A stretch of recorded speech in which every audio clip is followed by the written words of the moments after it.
டேய் மேல பாருங்க,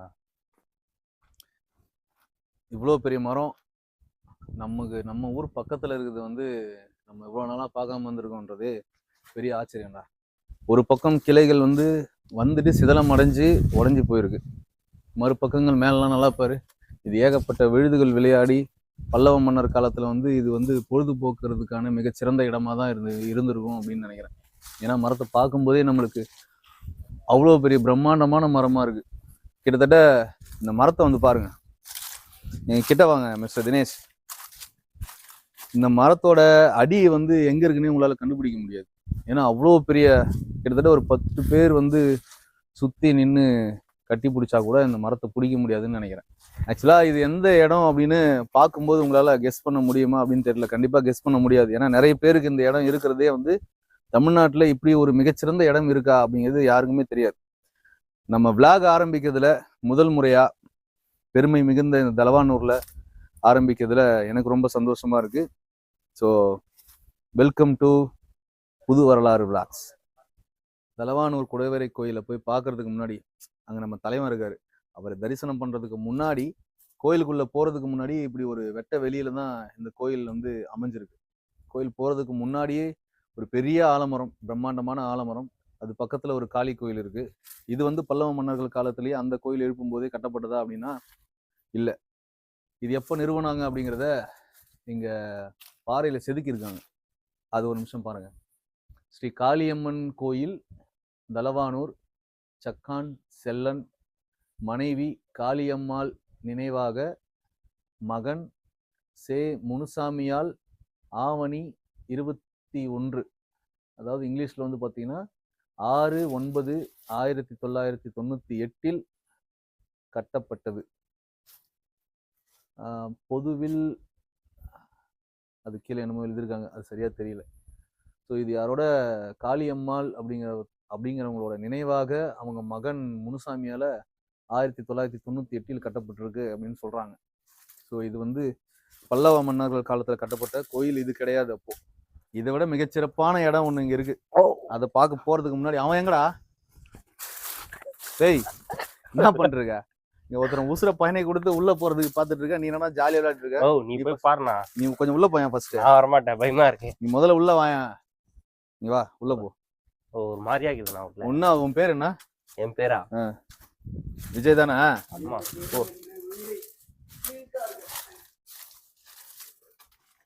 மிகப்பெரிய இது இயற்கையாவே இந்த பாறைகளுக்கு நடுவுல இவ்வளவு பெரிய கேப் எப்படி வந்திருக்கும்?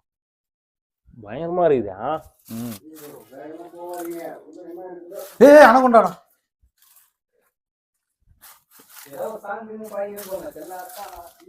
மனிதர் உணர்ந்து இது மனித காதல் அல்ல. அது மாதிரிதானே ஆகுது இது. அதையும் தாண்டி குணா குகை இருக்குல்ல, அதை விட மோசமானவர். ஆனா இப்படிப்பட்ட பாறையை தேர்வு செஞ்சு இங்கதான் கோயிலை கட்டணும் அப்படின்னு மன்னர்கள் எப்படி முடிவு பண்ணிருப்பாங்க? ஏய் இங்க பாருப்பா, கண்ணே கூசுது மேல பார்த்தா. இங்க வா, இங்க பாரு. இவ்வளவு பெரிய இடத்துல இயற்கையாகவே இது பாறை பிளந்து போயிருக்கா, இல்ல இருக்கிற பாறையை இவங்க பொழந்து வச்சிருக்காங்களா?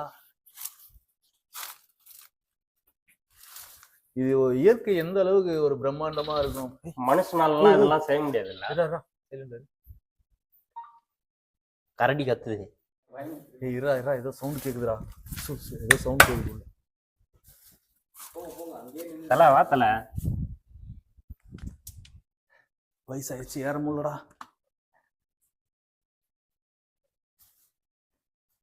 ஏய் பயமா இருக்குடா உள்ள போறதுக்கு. ஆமாண்ணா, இருட்டாகுதுண்ணா. ஏண்டா பின்ன பாறை சந்தில இருட்டாதான் இருக்கும். உனக்கு என்ன லைட்டாடா போட்டு வச்சிருப்பானுங்க?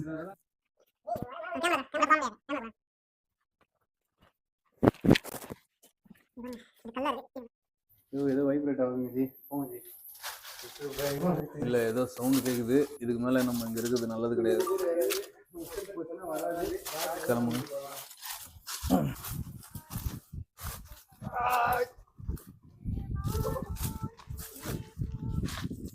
இப்போ ஒருத்தர் என்னன்னா மைக்கு மாட்டின்னு அவர் போன் பேசின்னு இருப்பாரு சூப்பரா. அவர் பேசுறதும் வரும் உங்களுக்கு. அவர் என்ன பேசுறான்னு எனக்கு கேட்கல, ஆனா உங்க எல்லாரும் கேட்குன்னு நினைக்கிறேன். அவங்க ஆள்கிட்ட பேசுறாரா இல்ல ஆபீஸ்ல பேசுறாரான்னு கமெண்ட் பண்றவங்களுக்கு கண்டிப்பா ஒரு பிரைஸ். நான் பண்ணிட்டு தான் சார் வந்திருக்காங்க. அதனால தான் கேக்குறேன். ஆபீஸ்ல தான் பேசுறான்னு நினைக்கிறேன். கேட்டு அப்படிதான் புக் சொல்லுவாரு. பண்ணியிருக்கேன். சரி, இது வந்து இப்ப நம்ம உள்ள நுழைஞ்சிருக்கோம் பாருங்க. இந்த கேட் இதுக்கு முன்னாடி பார்த்தது வந்து கோயிலோட அவுட் சைடு. இப்ப நம்ம உள்ள போறதுதான் தலவானூர் குகை கோயிலுக்குள்ள ப்ராப்பரா உள்ள நுழைய போறோம். சரி வாங்க பார்க்கலாம். கோயிலுக்குள்ள ஆள் இருக்காங்க, சவுண்ட் கேக்குது. அதனால கொஞ்சம் டைம் ஆகும். அவங்களாம் போயிட்டு பிறகு உங்களுக்கு காட்டுறேன்.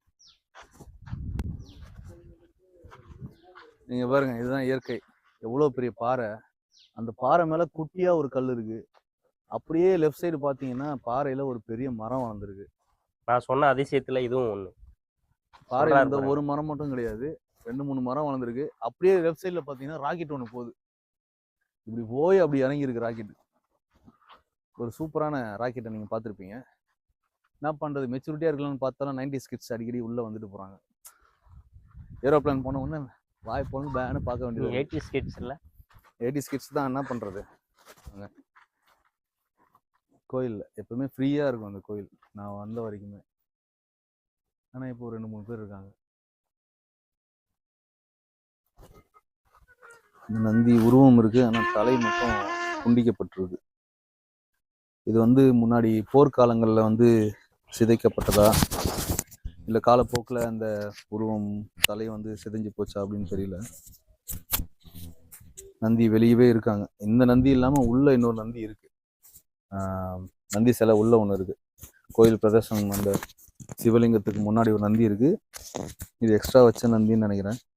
ஆனா முகம் சிதைஞ்ச நிலைமையில கழுத்து வெட்டுப்பட்டு இருக்கு. அதான் போர்க்காலத்துல பண்ணதா இல்ல வந்து காலப்போக்கில் இது அந்த மாதிரி சிதைஞ்சு போச்சா அப்படின்னு தெரியல. தலைவா, அமைதியான அற்புதமான கோயில். இது வந்து பாத்தீங்கன்னு வச்சுங்களேன், பல்லவ ராஜன் மகேந்திரவர்மன் காலத்துல கட்டப்பட்ட கோயில். இது பல்லவ மன்னரோட ராஜன் மகேந்திரவர்மன் காலத்துல கட்டப்பட்ட ஒரு பிரம்மாண்டமான கோயில். கிட்டத்தட்ட 6ஆம் நூற்றாண்டுல உருவாக்கப்பட்ட கோயில். சிலர் வந்து 5ஆம் நூற்றாண்டு அப்படின்னு சொல்றாங்க, சிலர் வந்து இது 6ஆம் நூற்றாண்டு அப்படின்னு சொல்றாங்க. நம்ம ஜெமினில கேட்டு பார்த்ததுக்கு 6ஆம் நூற்றாண்டு அப்படின்னு தான் சொல்லிச்சு நமக்கு. ஏன்னா நம்ம ஒன்றும் அக்யூரேட்டா இதை கண்டுபிடிக்கிற அளவுக்கு ஆராய்ச்சியாளர் கிடையாது. சரி, இதுல ஏதாவது டீட்டெயில் போட்டிருப்பாங்க அப்படின்னு தேடி வந்து பார்த்தா, இந்திய தொழில் துறை வந்து இருக்கிற இடத்த சேதப்படுத்தினீங்க அப்படின்னா 1 லட்சம் வரை அபராதம் விதிக்கப்படும் அப்படின்னு தான் போட்டிருக்காங்களே தவிர, இது எந்த காலத்துல கட்டப்பட்ட கோயில், இது யாரால நிறுவப்பட்ட கோயில் அப்படிங்கிற டீட்டெயில்ஸ் வந்து இல்லை. சரி, எங்கேயாவது இருக்குன்னு பார்த்தேன், அப்படி இல்லை. அதனாலதான் ஜெமினில சர்ச் பண்ணி பார்த்தேன். ராஜன் மகேந்திரவர்மனால கட்டப்பட்ட கோயில் கிட்டத்தட்ட 6ஆம் நூற்றாண்டுல கட்டப்பட்டதுன்னு சொல்றாங்க. இப்ப நம்ம வந்து 21ஆம் நூற்றாண்டுல இருக்கோம். அப்போ கிட்டத்தட்ட எத்தனை வருடம், ஒரு நூற்றாண்டுங்கிறது 100 வருஷம். 6ஆம் நூற்றாண்டுல இருந்து 21ஆம் நூற்றாண்டுக்கு. ஸோ இப்போ இப்படி ஒரு பெருமை வாய்ந்த கோயிலுக்கு முன்னாடி 2 காவலர்களை சூப்பரா வடிவமைச்சிருக்காங்க. இது வந்து முழுக்க முழுக்க பாறைகளை செதுக்கப்பட்டது. இதுல ஒரு சுவாரஸ்யமான விஷயம் என்ன அப்படின்னா, மற்ற சிற்பங்கள் எல்லாமே சரியா வரல அப்படின்னா தூக்கி போட்டுட்டு வேற சிற்பங்களை நம்ம செதுக்கிடலாம். ஆனா இது முழுக்க முழுக்க ஒரு பாறையை செதுக்கிறது. இந்த இடத்துல செதுக்கப்பட்ட சிற்பங்கள் ஒழுங்கா வரல, ஏதாவது ஒரு குறை அப்படின்னா ஒண்ணுமே பண்ண முடியாது. அதோட சிற்ப கலையே வேஸ்ட் ஆயிரும். இந்த கோயிலுக்கு உண்டான எல்லா மகத்துவமும் போயிடும். அதனால சிலை செதுக்கும் போதே பார்த்து பார்த்து சிறப்பா செதுக்கினா மட்டும்தான் அந்த பாறையே கோயிலா உருவாக்க முடியும். ஸோ அப்படிப்பட்ட சிறப்பு வாய்ந்த கோயில் தான் தலவானூர். சரி, இதுக்குள்ள போய் பார்க்கலாம். இதுக்குள்ள செதுக்குன அந்த கல் இந்த தூள் எல்லாம் எங்க போட்டிருப்பாங்க?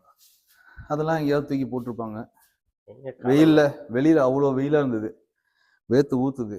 உள்ள கால் எடுத்து வச்சோம்னா கால் பாதங்களுக்குலாம் இந்த தனுஷ் ஒரு படத்துல தண்ணி வந்து அடிக்கும் போது ஜில்லுன்னு ஆகும், அந்த மாதிரி பாதங்கள் எல்லாம் ரொம்ப அருமையா இருக்கு. ஜில்லுன்னு ஒரு காதல். காதல்லே இரு. கோயிலுக்கு வந்து காதலை பத்தி பேசலாம். தலைவா, என்னன்னு பார்த்து பையனை கொஞ்சம் பண்ணி விடு. சரி, உள்ள வாங்க. அதே மாதிரி உள்ள வந்தீங்கன்னு வச்சுக்கோங்களேன், இவரே நிறைய லெவல்ல அடி. நீங்க வந்து சில எழுத்துக்களை பார்க்க முடியும்.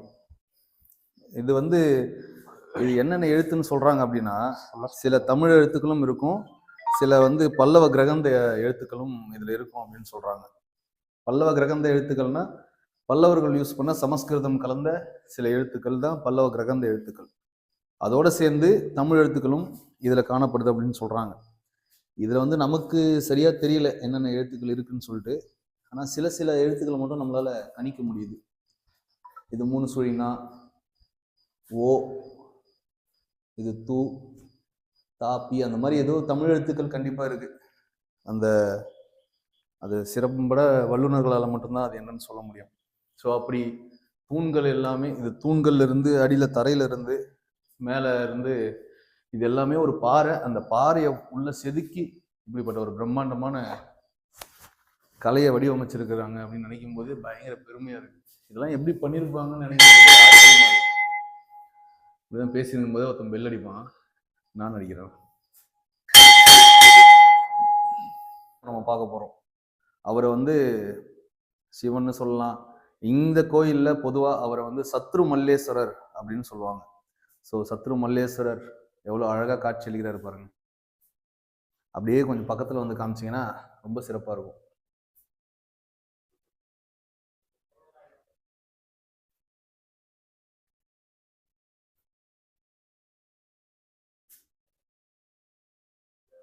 ஓம் நமச்சிவாய், ஓம் நமச்சிவாய், ஓம் நமச்சிவாய்.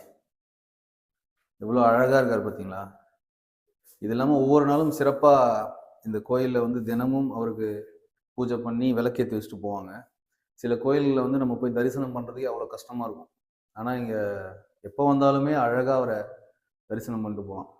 அதுவும் இல்லாமல் வெளியில் பார்த்தீங்கன்னா 2 பக்கமும் இதோட சிற்பக்கலை தான். இது வந்து சமூக அறிவியல் பாடங்கள்லாம் ஸ்கூல் படிக்கும்போது வந்திருக்கு, நான் கேள்விப்பட்டிருக்கேன். ஆனால் இதை ஒரு 2-3 முறைக்கு முன்னாடி வந்து பார்த்ததுலேருந்தே அடிக்கடி இங்கே வரணும் போல இருந்தது. சரி, அதை எக்ஸ்ப்ளோர் பண்ணி உங்களுக்கும் தெரியப்படுத்தலாமே அப்படின்னு சொல்லிட்டு தான். ஸோ இப்படிப்பட்ட ஒரு பிரம்மாண்டமான கோயில் நம்ம விழுப்புரம் மாவட்டத்தில் தலவானூர் அப்படிங்கிற கிராமத்தில் அமைஞ்சிருக்குன்னு நினைக்கும் போது ரொம்ப சந்தோஷமா இருக்கு. ஒரு 2 நிமிஷம் இருங்க, பட்டையை போட்டு வந்துடுறேன். நீங்கள் வந்து அதுக்கு முன்னாடி விளையாடுறதுக்கெல்லாம் பாருங்கள், கீழேயே வந்து ஒரு இந்த தாயக்கல் விளையாடுவாங்கள்ல, அது இந்த ஆடு புலி ஆட்டம் விளையாடுறதுக்கு இது மட்டும் இல்லாமல் சில எழுத்துக்களும் பொறிக்கப்பட்டிருக்கு. அது என்ன எழுத்துக்கள்னு சரியா தெரியல நமக்கு. இது என்ன எழுத்து, படிக்க முடியுதா? சரி, ஓகே. இப்போ இப்படி ஒரு வழி போகுது பின்னாடி. இந்த வழி வந்து பாறைக்கு மேலே போகுதுன்னு சொல்றாங்க. இது வரைக்கும் நான் ஏறி பார்த்தது கிடையாது. என் கையால எதனா தரேன் வாங்க. பாருங்க, இங்க ஒரு சூப்பரான ஒரு ஓனம் இருக்கு. இந்த ஓனம்லாம் வந்து பாத்தீங்கன்னா வெறும் பாறை. வேற எந்த மெயின் மேட்டர் சொல்லுங்க. சரத் தமிழ் அன்பு சூப்பர் கிங் டீம். டேய் ஓரம் போவாத, அப்படி போடா, மேல போடா. இப்போ நான் வரமாவே போடலாம்.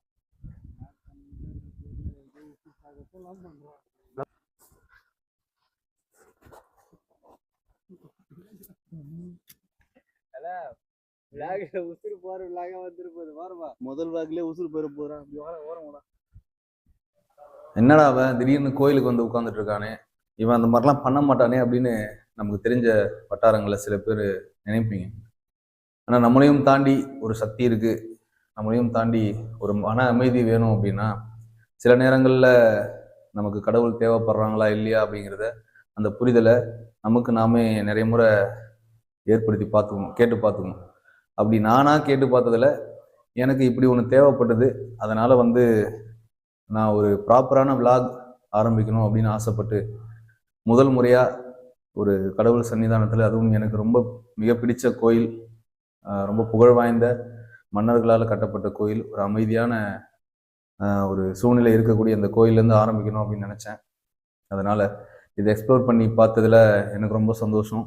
உங்ககிட்ட இந்த வீடியோ மூலயமா கொண்டு வந்து இந்த கோயிலை சேர்த்ததுலையும் எனக்கு சந்தோஷம்.